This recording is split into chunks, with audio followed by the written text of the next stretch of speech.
Senhoras e senhores, boa tarde. Eu vou falar do tema, mas eu queria perguntar para vocês, o que é indignação?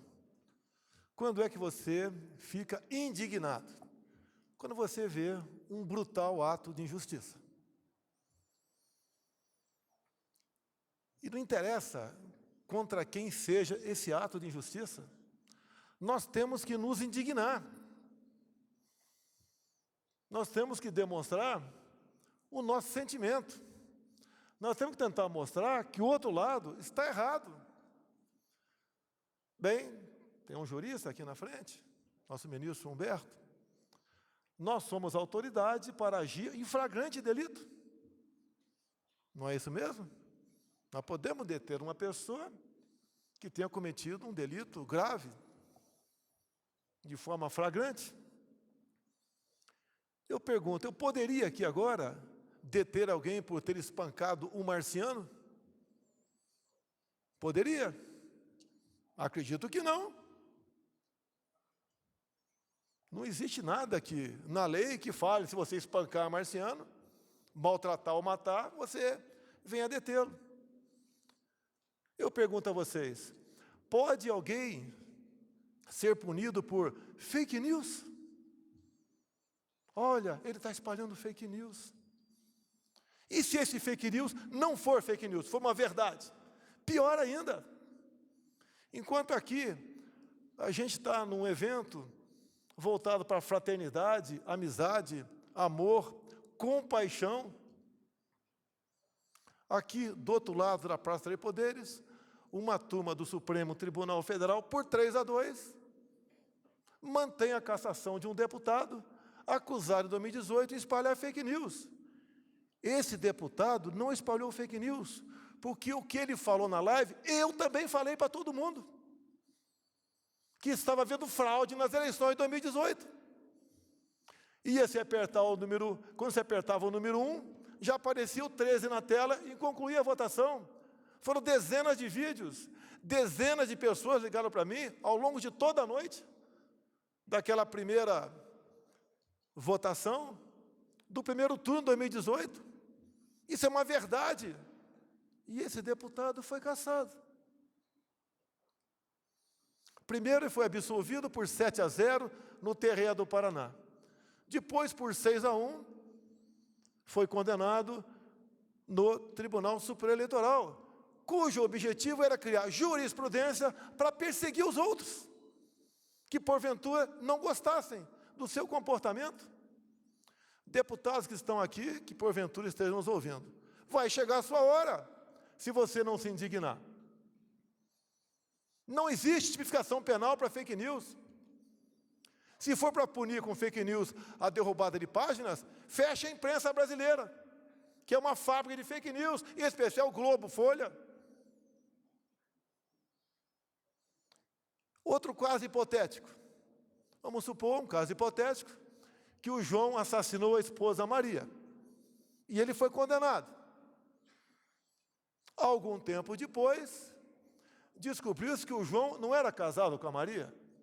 Eles viviam em união estável. Solte-se o João, volte o processo às origens. Assim foi a absolvição do Lula. Patrocinado por quem? Edson Fachin. Ele que botou o Lula em liberdade. E baseado no quê? No CEP, Código de Endereçamento Postal. Ele não podia ser julgado em Curitiba. Tinha que ser julgado em São Paulo ou Brasília. E anulou-se na época, que já se prescrevia, todas as acusações contra ele. Que Brasil é esse? Que justiça é essa? Me desculpe os demais magistrados aqui presentes. Onde está o nosso TSE quando convida as Forças Armadas, via portaria, assinado pelo ministro Barroso, a participar de uma comissão de transparência eleitoral? As Forças Armadas descobrem centenas de vulnerabilidades, apresentam 9 sugestões. Não gostaram. Eleição é coisa para forças desarmadas. Convidaram-os para quê? Ora bolas. Para fazer papel do quê? Eu sou o chefe das Forças Armadas. Nós não vamos fazer o papel de idiotas.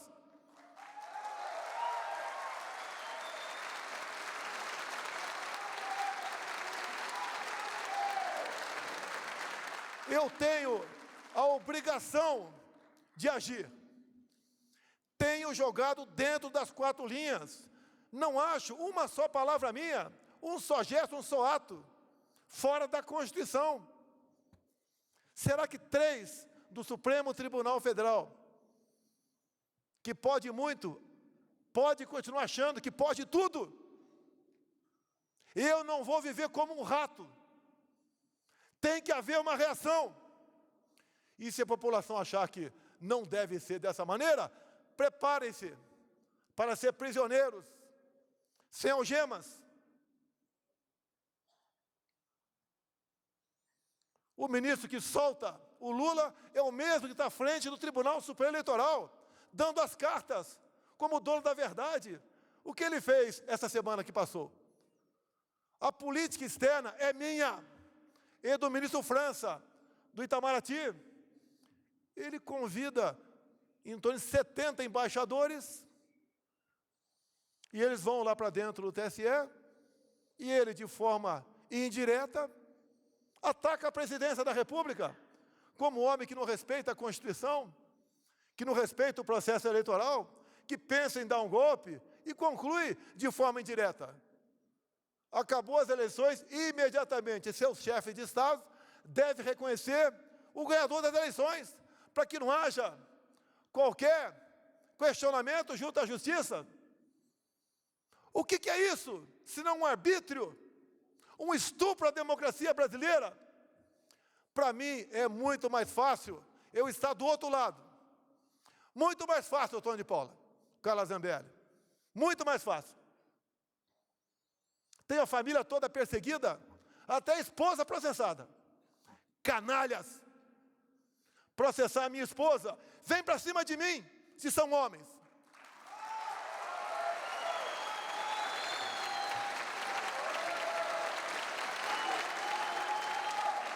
Eu sou suspeito para falar de parentes ao meu lado. A minha esposa, pelo que eu vejo, pelo que eu sei, é uma pessoa discreta, que trabalha pelos menos favorecidos, por pessoas com deficiência, aprendeu Libras, dá exemplo, porque participa ao lado da ministra da Mulher, no Dia das Mães, no horário das 20h30 da noite. Ela é processada. O que querem com isso? Essa questão, julgada agora há pouco por 3-2, o ministro Alexandre de Moraes falou, temos jurisprudência em cima do Francisquini para caçar registros e prender candidatos que, porventura, duvidem do sistema eleitoral. A dúvida, o debate, faz parte da democracia. Onde não há debate, há ditadura. Nós confiamos nas máquinas? Eu confio nas máquinas. Não confio em quem está atrás das máquinas.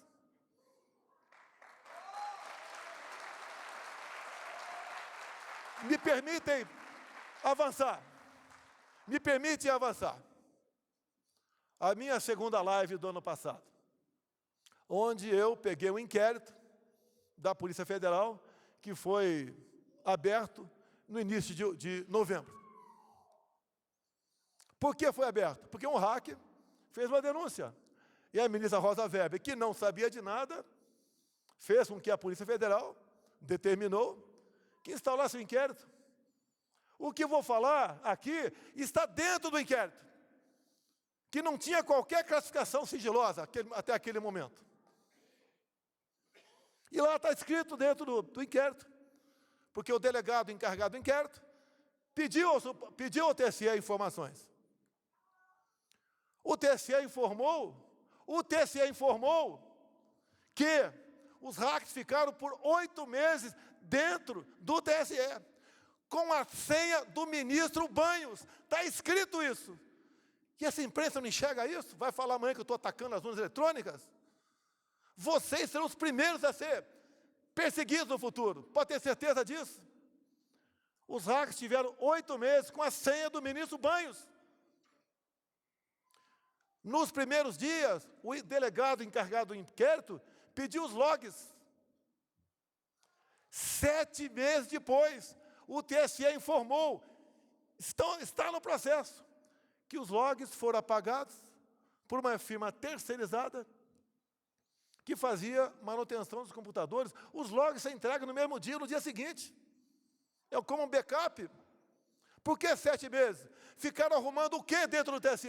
Porque só sobra margem para desconfiança. Será que o Datafolha está perfeitamente alinhado com o que está previsto no resultado do TSE? Nós não podemos ver sobre suspeição. Até num casal. Tem que sentar e conversar. Por que os técnicos do TSE não conversam com os técnicos das Forças Armadas que foram convidados a participar do critério? Queriam a participação das Forças Armadas como a moldura de uma fotografia para dar ar de credibilidade. Esqueceram que eu sou o chefe das Forças Armadas. O que queremos no nosso Brasil? Ganhe quem ganhar as eleições. Eu entregue a faixa. Numas eleições limpas, democráticas e auditáveis.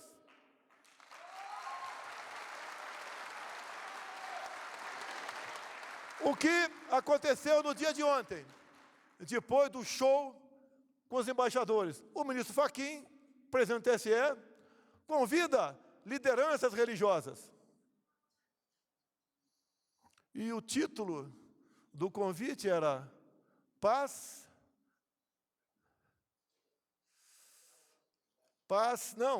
tolerância, paz e tolerância.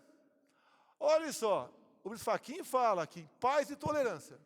O que o Fachin fez no ano passado? Tentou de todas as formas no TSE criar uma jurisprudência ao tentar caçar uma vereadora evangélica de Lusiânia, Goiás, que pediu voto numa pequena igreja para meia dúzia de pessoas. Vote em mim. Com essa cena, o ministro Edson Fachin tentou criar a jurisprudência para caçar registro de cristãos, evangélicos e espíritas sobre abuso do poder religioso. Qual é a coerência desse ministro? Um convite falando sobre tolerância, ele sendo um intolerante, com uma pobre de uma coitada de uma vereadora eleita em Lusiânia. Qual a isenção que tem esse ministro para conduzir as eleições? Qual terá Alexandre de Moraes para 40 dias antes assumir aquele posto? O que podemos pensar, acreditar nessas pessoas? O que eles querem? Querem uma ruptura? Por que atacam a democracia o tempo todo? Aqui não tem ninguém mais homem do que o outro. Mas nós não podemos nos curvar. Eu não sou dono da verdade, nem dono do Brasil. Eu não sou a pessoa mais poderosa. Eu não sou a pessoa perfeita. E assim ninguém o é. Ou nós nos indignamos, acordamos para o que está acontecendo, ou marcharemos no caminho da Venezuela. O outro lado fala em aborto, esse de forma escancarada.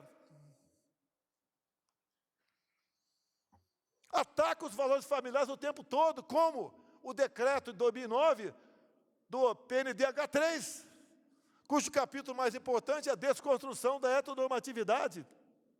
O outro lado diz que vai valorizar o MST, que nós acalmamos, titulando os mesmos.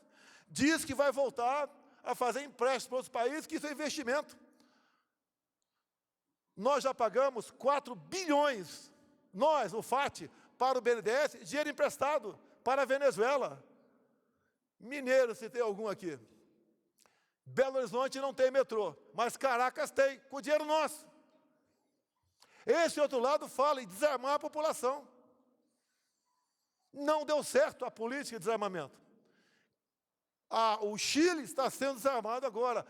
Todas as ditaduras precederam de movimentos desarmamentistas. Povo armado jamais será escravizado.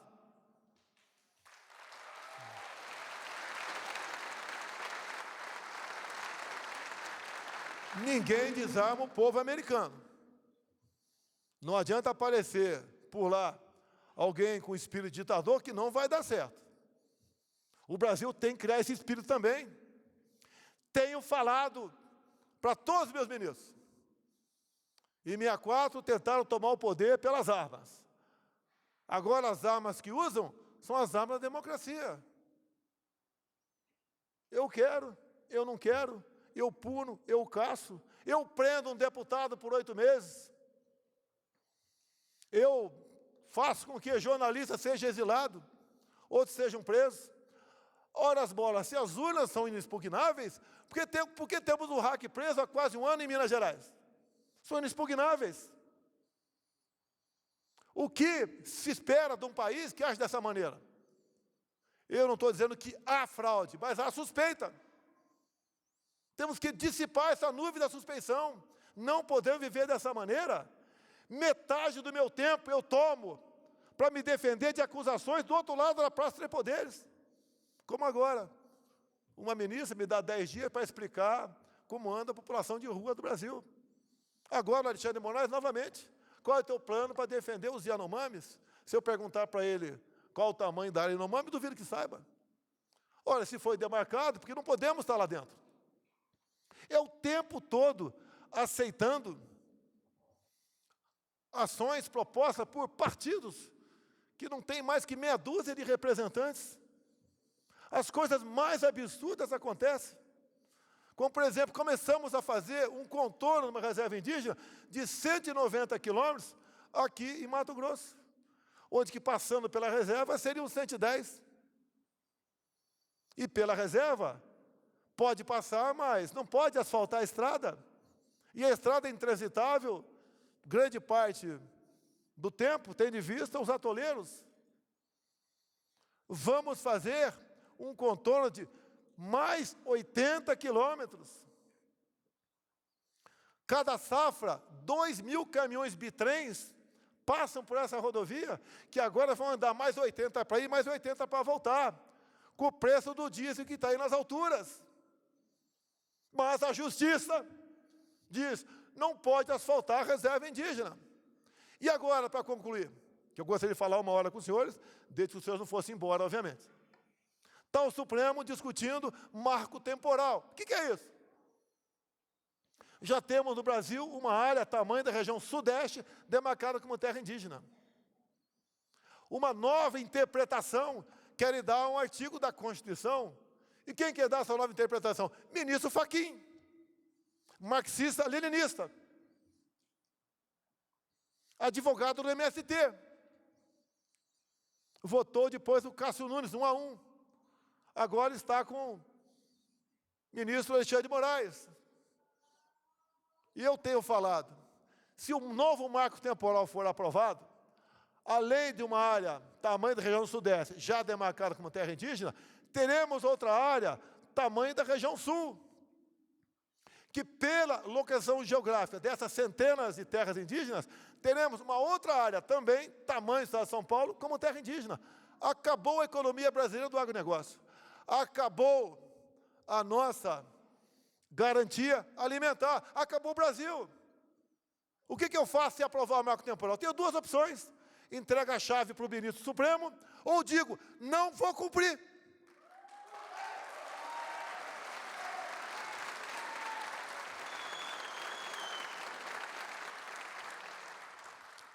Eu fui do tempo que decisão do Supremo não se discute, se cumpre. Eu fui desse tempo. Não sou mais.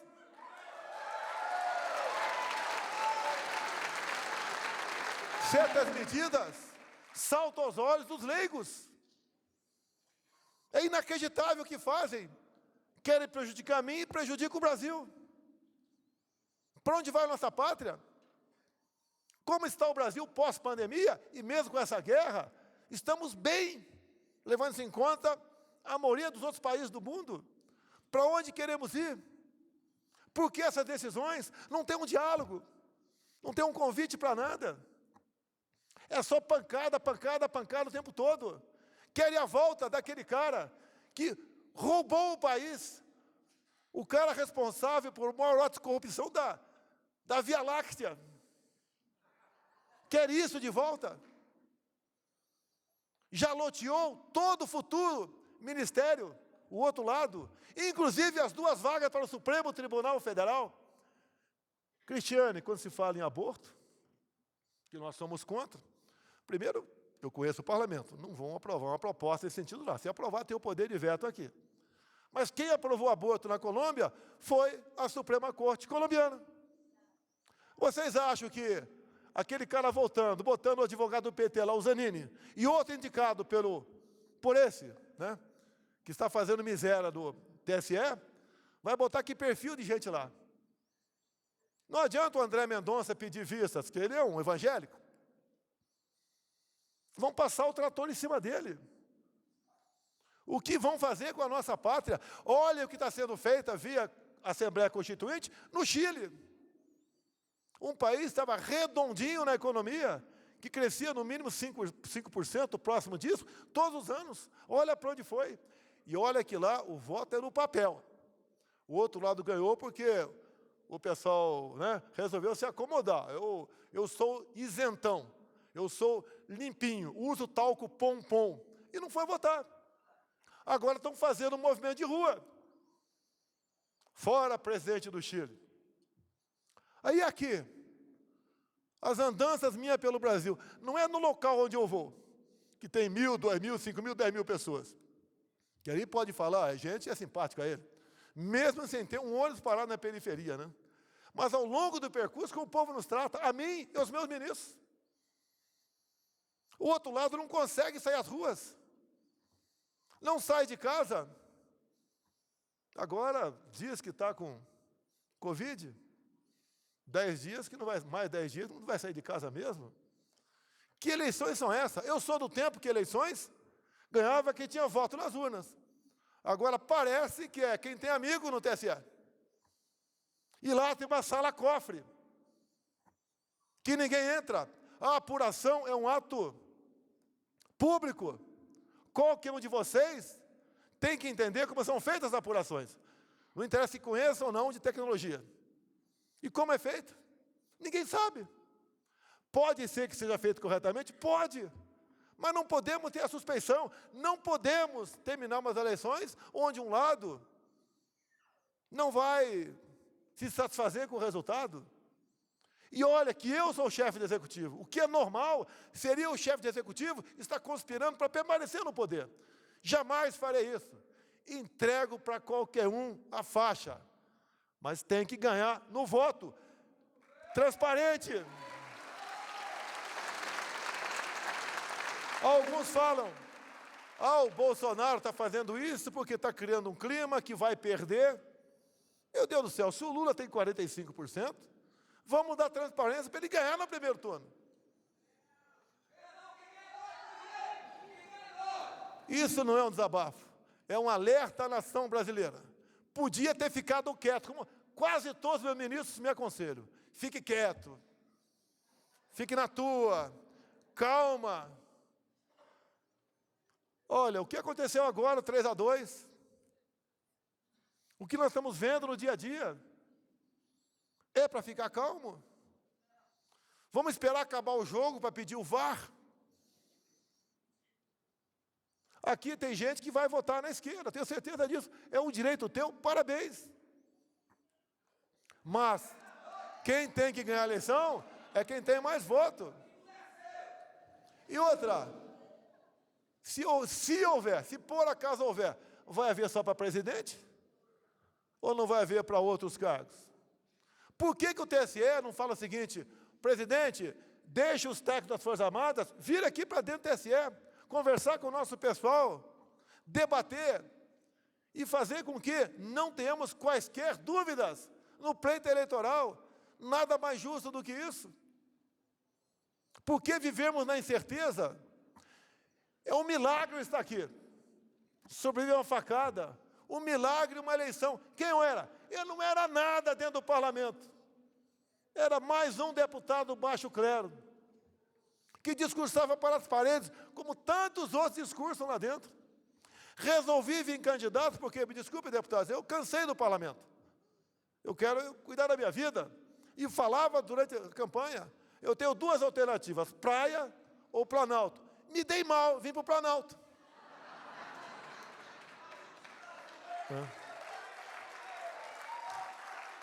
Mas eu entendo. Aqui, Otônio, a gente não pode medir a fé. Medir a minha com a tua. Não tem uma fita métrica para isso. A fé está dentro de você. Ou você tem, ou você não tem. Eu aprendi uma coisa ao longo da minha vida. Sou católico, já li a Bíblia toda quando estava na fronteira. Naquele tempo não tinha energia elétrica lá, não tinha celular. Então tinha mais tempo para a família, para ler a Bíblia. E o que eu aprendi, Otônio? O que for possível fazer, que você faça. O que for impossível, bote nas mãos de Deus. Eu entendo que é dessa forma que devemos agir. E concluo mais uma vez. Não sou mais homem que nenhum dos homens que estão aqui. Somos iguais. Quando tiver o ponto final para cada um de nós, o nosso destino é o mesmo. Se ninguém enterrar, o urubu vai comer. Nada temeis, nem mesmo a morte, a não ser a morte eterna. Parabéns a todos da Secretaria pelo brilhante trabalho que fazem. Não queremos que pessoas que estão vivas na memória de nós voltem a ocupar lugar que já ocupou a Damares, que ocupa atualmente a Cristiane. Muito obrigado a todos vocês. Está encerrada esta cerimônia.